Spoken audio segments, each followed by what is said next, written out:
قصص نور وقصص حكمة وصبر،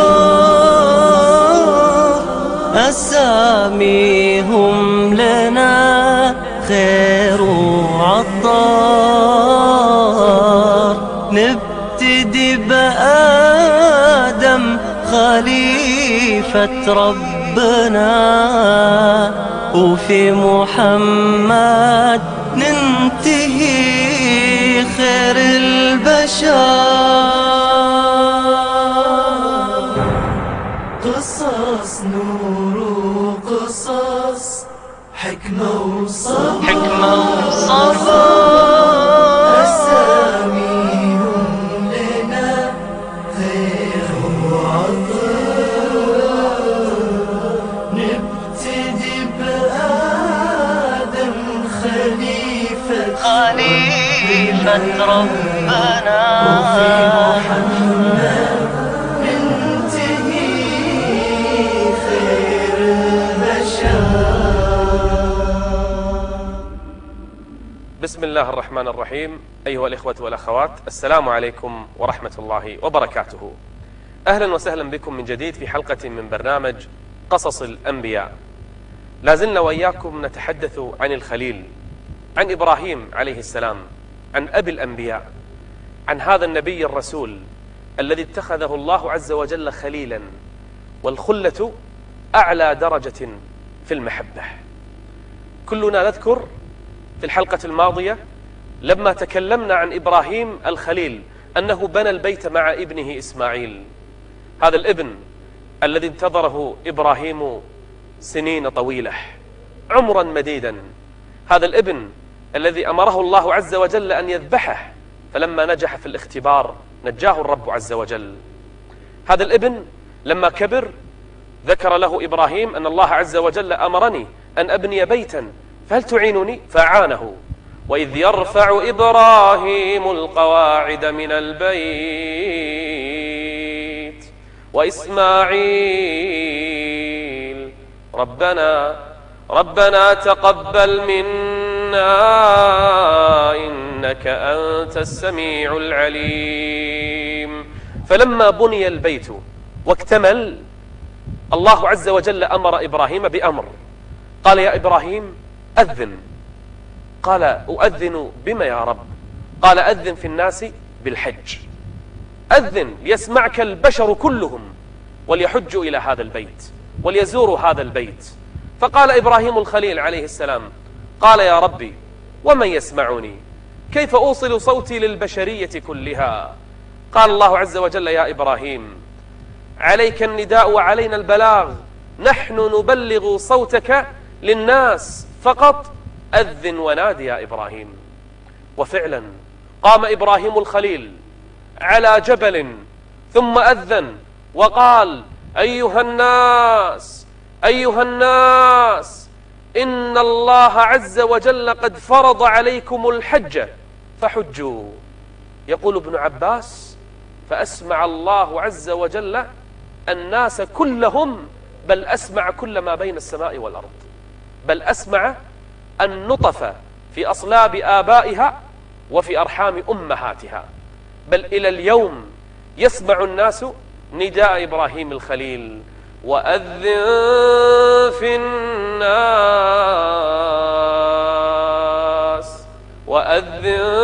في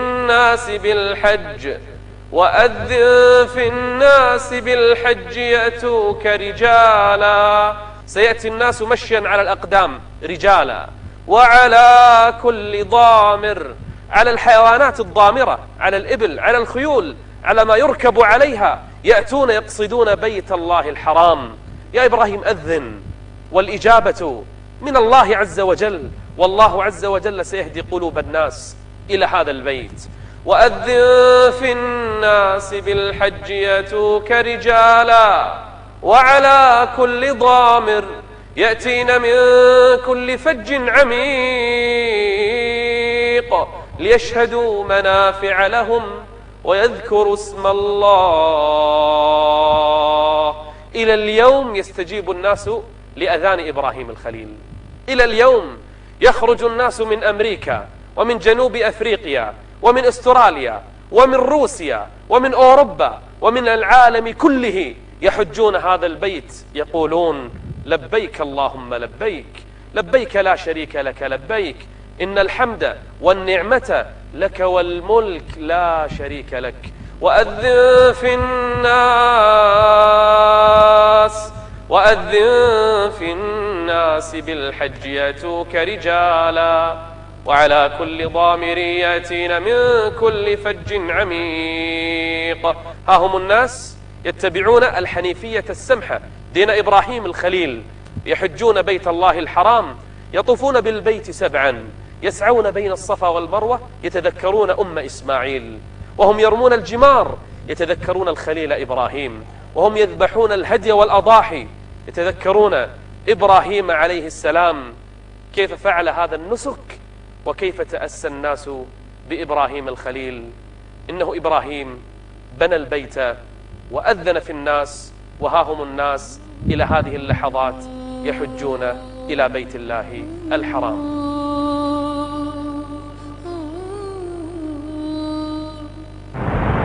قصص نور قصص، قصص نور قصص، حكمة وصبر. إبراهيم الخليل عليه السلام يتنقل بين فلسطين ومكة. في فلسطين زوجته سارة وابنه إسحاق، وفي مكة هاجر وابنها إسماعيل، يتنقل بين هذه وهذه. إبراهيم الخليل يهتم بزوجتيه وابنيه، فهو من أعدل الناس معهما. في يوم من الأيام طلب من ربه طلبا، والطلب في ظاهره غريب. قال ربي، وإبراهيم اتخذه الله عز وجل خليلا. قال ربي أرني كيف تحيي الموتى. لم يسأل ربه هل أنت تحيي الموتى أو لا، فهو يؤمن بهذا، ولكنه أراد أن يرى الكيفية. كلنا يؤمن بهذا، وكل مؤمن يؤمن بأن الله عز وجل يحيي الموتى، وهذا نبي من أنبياء الله، وليس أي نبي، بل هذا خليل الرحمن، لكنه طلب من ربه أن يرى هذا بعينيه. قال رب أرني كيف تحيي الموتى. فرد الله عز وجل على إبراهيم الخليل، قال أولم تؤمن؟ قال بلى ولكن ليطمئن قلبي. بلى يا ربي آمنت وأنا مؤمن مقر بهذا، لكنني أريد أن أرى كيف يكون إحياء الموتى. وهذا الذي أراده إبراهيم من باب زيادة الإيمان وطمأنينة القلب، فهو مؤمن ولكن ليطمئن القلب. فالعلم درجات والإيمان درجات، وإبراهيم الخليل يريد أعلى درجة في الإيمان.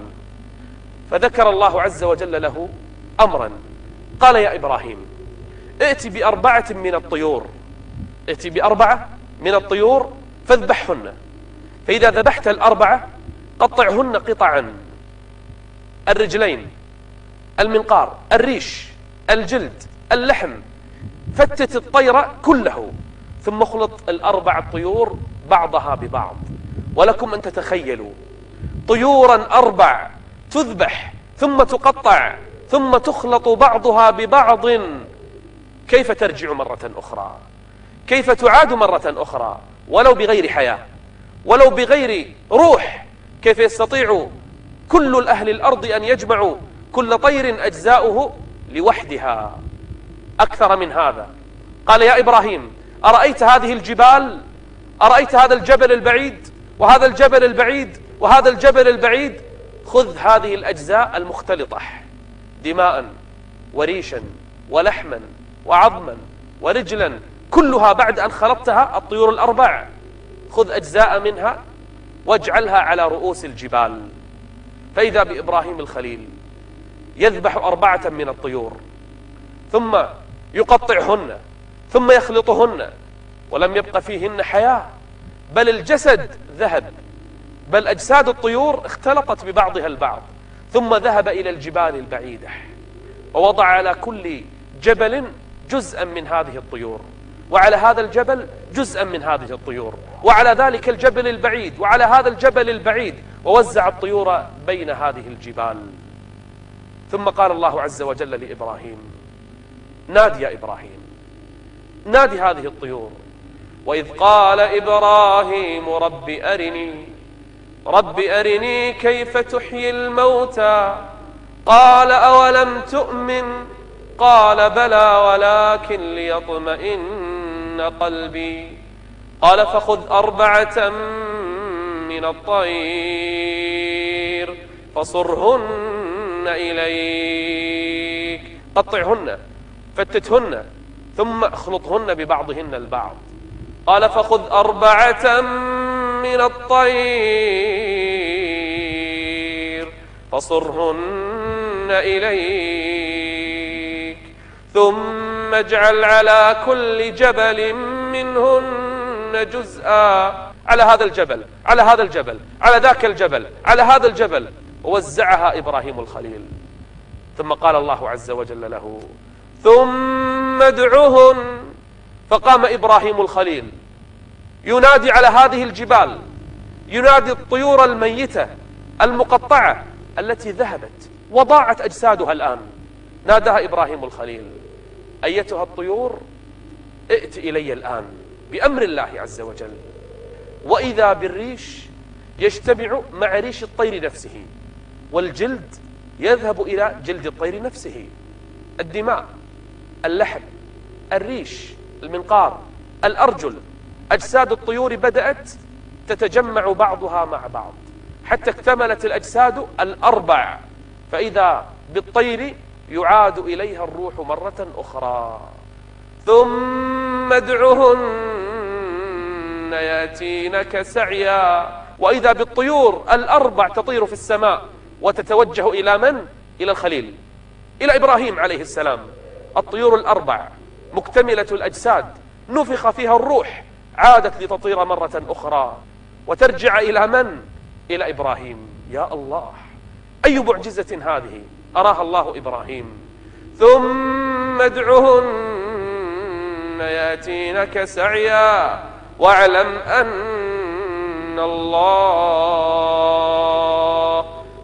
أن الله عزيز حكيم. هنا اطمأن قلب الخليل إبراهيم، مع أنه كان مؤمنا بأن الله عز وجل يحيي الموتى.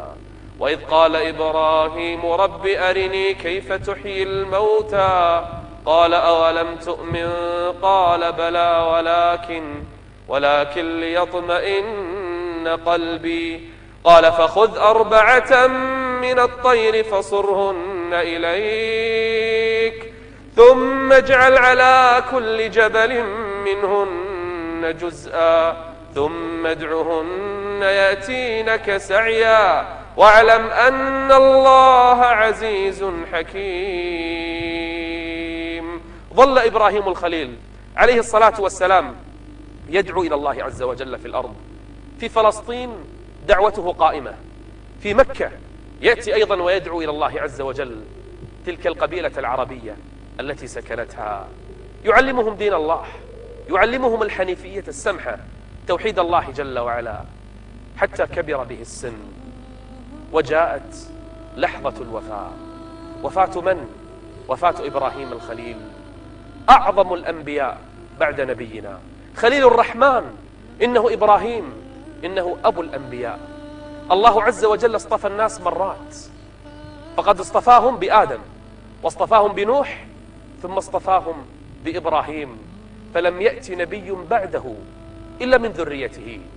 ولقد أرسلنا نوحا وإبراهيم وجعلنا في ذريتهما النبوة والكتاب.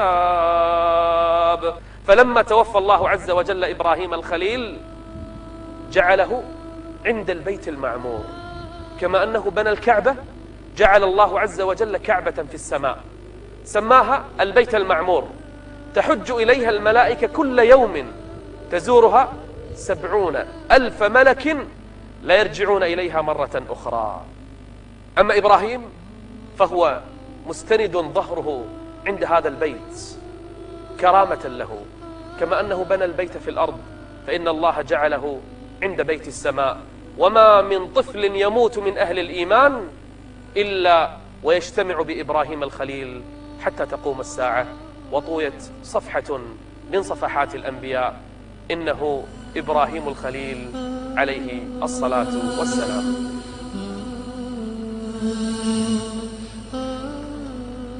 وكان إبراهيم الخليل عليه السلام يعيش في فلسطين، وأحيانا كان يذهب إلى مكة يتفقد ابنه إسماعيل وأمه هاجر. إسماعيل عليه السلام ابن إبراهيم الخليل لم يكن عربيا، فإبراهيم لم يكن عربيا، ولكنه عاش في مكة أي إسماعيل وترعرع فيها، وسكنت هذه الأرض كما ذكرنا سابقا قبيلة اسمها جرهم. بدأ إسماعيل عليه السلام يتعلم العربية منها، بدأ يتعلم هذه اللغة الفصحى. من قبل إسماعيل عليه السلام يسمون العرب العاربة، أما إسماعيل ومن بعده يسمون العرب المستعربة، الذين تعلموا اللغة العربية من هذه القبائل. إنه إسماعيل عليه السلام. إسماعيل عليه السلام تعلم اللغة العربية حتى نطق الفصحى.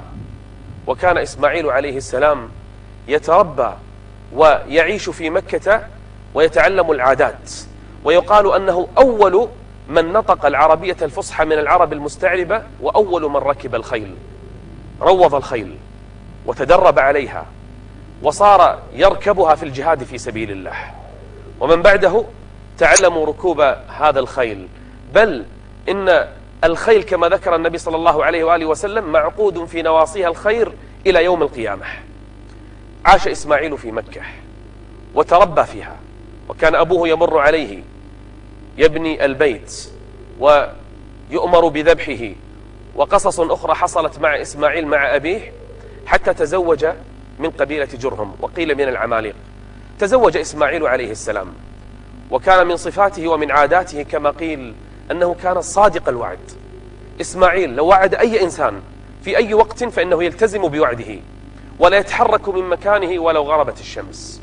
لو يظل ساعات على وعده فإنه لا يحنث بوعده ولا بحلفه، حتى أنه لو انتظر إلى يوم كامل كما قال الله عز وجل في إسماعيل: واذكر في الكتاب إسماعيل إنه كان صادق الوعد وكان رسولا نبيا. تزوج ومر عليه أبوه وهو شيخ كبير إبراهيم عليه السلام، مر عليه يزوره في بيته فطرق الباب فوجد امرأة فسألها: أين إسماعيل؟ من أنت؟ قالت: أنا زوجته. فسألها إبراهيم الخليل قال: أين زوجك؟ قالت: إنه يبتغي لنا، يعني يبحث لنا عن طعام ويعمل لنا للبيت. فسألها إبراهيم الخليل وهي ما تدري أنه إبراهيم، ما تدري أنه أبوه. سألها إبراهيم: كيف حياتكم؟ كيف عيشكم؟ قالت: إنا والله في شر عيش وحياتنا ضيق وشدة. وأخذت تتكلم على زوجها وسأل عنها وعن أخبارها وعن أخلاقها.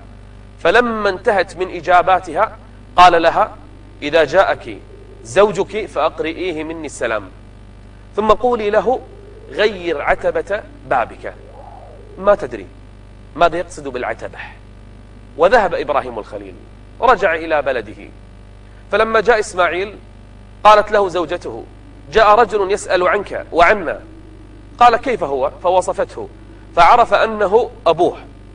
قالت: يقرئك السلام؟ فرد السلام.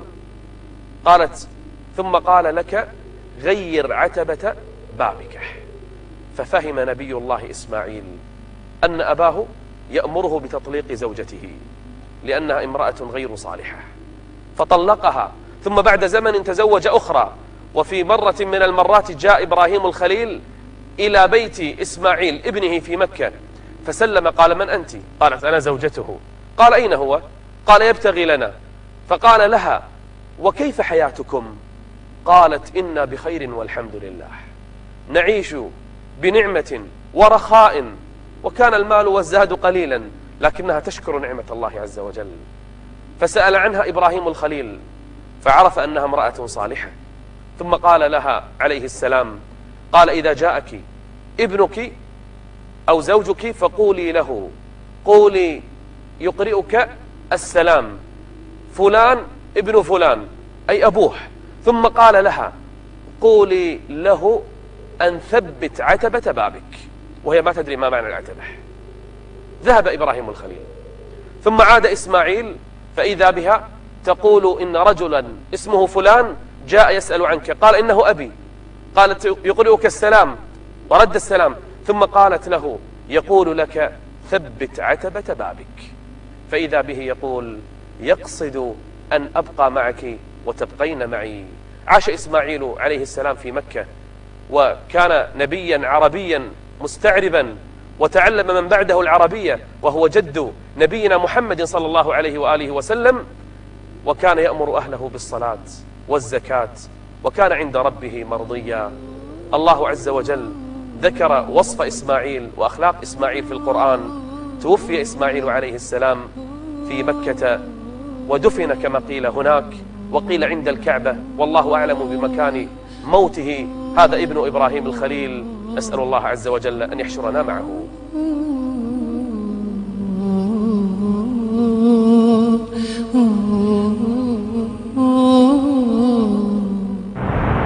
قصص نور قصص، قصص نور قصص. إبراهيم الخليل عليه الصلاة والسلام له ابن اسمه إسحاق، وإسحاق هو الأخ غير الشقيق لإسماعيل عليه السلام. فأم إسماعيل هي هاجر، وأم إسحاق هي سارة الزوجة الأولى لإبراهيم الخليل. كبر إسحاق عليه السلام حتى بلغ 40 من العمر فتزوج. لما تزوج أنجبت له زوجته ولدين توأمين. الأول سماه العيص وهو والد الروم أبو الروم، والثاني سماه يعقوب الذي جاء عقبه، ويعقوب يسمى إسرائيل، فكل الأنبياء بعد يعقوب يسمون بنو إسرائيل. يعقوب عليه السلام لما كبر وأخوه العيص حصل خلاف بينه وبين أخيه، فقررت أمه أن تبعده عن أخيه حتى لا يكبر الخلاف، فأرسلته إلى خاله في حران، واسم خاله لابان. جلس عنده يعقوب عليه السلام زمنا طويلا، رعى عنده الغنم، وتزوج أولا ابنته الكبرى ليا، ثم بعد زمن تزوج ابنته الصغرى وهي أجمل واسمها راحيل. وكان في شرعهم الأمر جائزا أن يتزوج الرجل من أختين ثم حرم، فتزوج الأولى والثانية وأنجب 12 من الذكور سموا بالأسباط. أما الزوجة الثانية راحيل الصغرى الأجمل أنجبت له غلاما جميلا أوتي شطر الحسن، ما أحلاه من غلام، اسمه يوسف.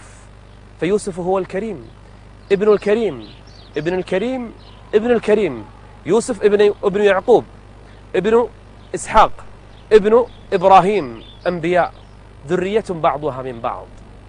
وأنجبت له بعد يوسف عليه الصلاة والسلام أنجبت له شقيقا سماه بنيامين، فهو الأخ الشقيق الصغير ليوسف عليه السلام، وهما أبناء راحيل البنت الصغرى لخاله.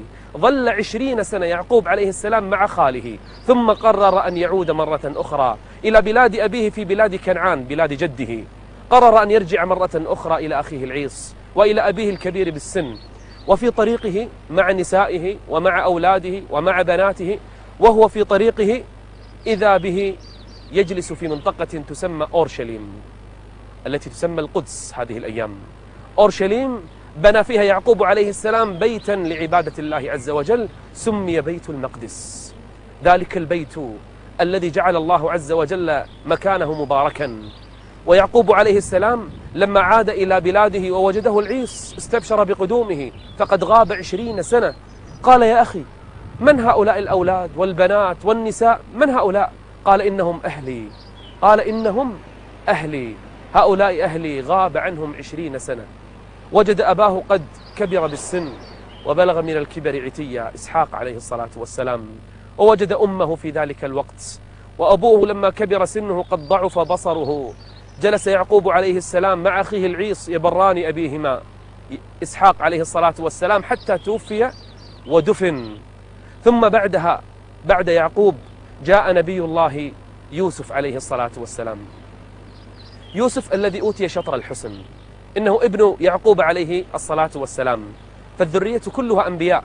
إبراهيم جاء بعده إسحاق، ثم بعد إسحاق يعقوب، ثم بعد يعقوب يوسف. مع هذا لن نبدأ بقصة يوسف في الحلقة القادمة، بل سوف نعود قليلا إلى الوراء، نعود إلى قصة نبي من الأنبياء. قصة من؟ قصة لوط عليه الصلاة والسلام، لأنها حصلت في زمن إبراهيم جد يعقوب عليه الصلاة والسلام. سوف نرجع إلى قصة لوط ونتكلم عن الأمة التي كانت تعمل الخبائث، أمة خبيثة كانت تأتي الفاحشة، تأتي الذكران من العالمين. ما قصة قوم لوط؟ وأين عاش قوم لوط؟ وأين حصلت قصة قوم لوط؟ وفي أي قرى؟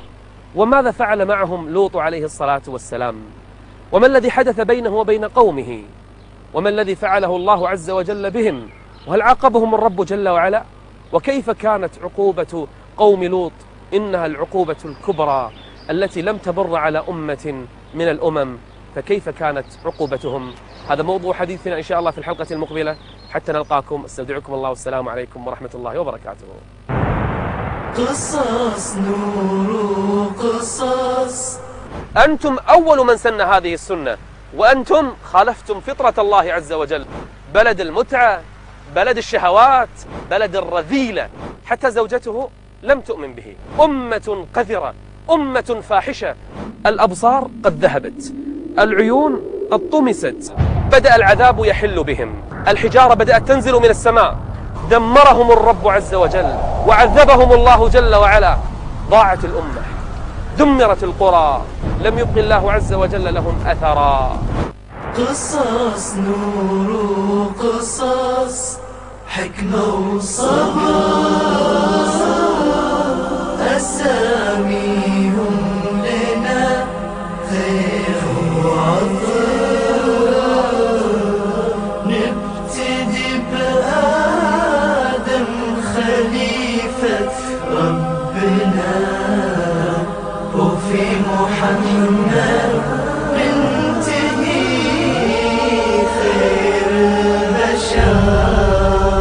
يا سيرة خير يا كل الخير، يا عز العز يا ديني، لنا فيكم عبر وجمل، قصص تدمع لها عيني. يا سيرة خير يا كل الخير، يا عز العز يا ديني، لنا فيكم عبر وجمل، قصص تدمع لها